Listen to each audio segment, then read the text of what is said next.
If you're a young litigation lawyer, let me tell you a secret hack to get a guaranteed zero risk and possibly huge upside argument skill.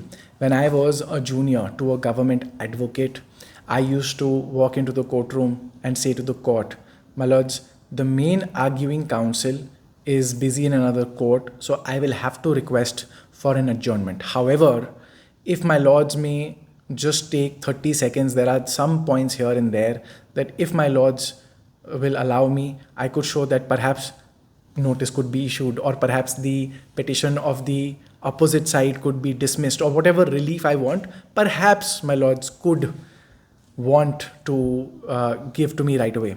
And so, what this would do is that I have created this little buffer zone where the senior not being there, no adverse order will be passed against me as a junior, and the senior, and if some favorable relief has to be granted to me, the court will go ahead and say, let's give it to this little kid. Obviously, there are a couple of caveats. There is a 2 to 3% risk that things can go bad, but you have to understand, obviously, there are a lot of occasions where, and especially as a litigation lawyer, I can tell you this, and you, if you've done a little bit of litigation, you know, not every battle has to be won. Some battles are meant to be fought well.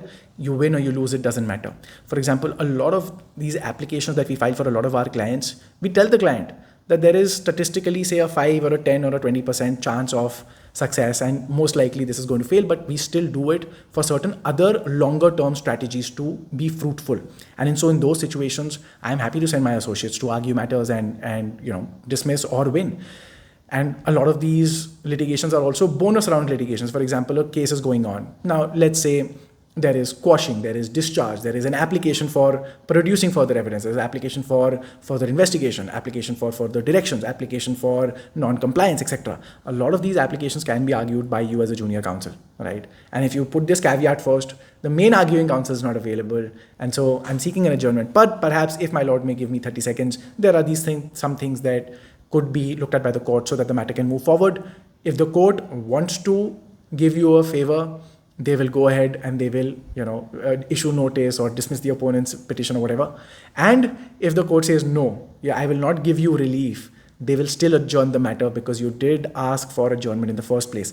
It's a little risky, say perhaps 2 to 3% scope of error, but I've had a lot of success in thousands of court hearings when I was a junior, and especially in high volume matters like government lawyer offices.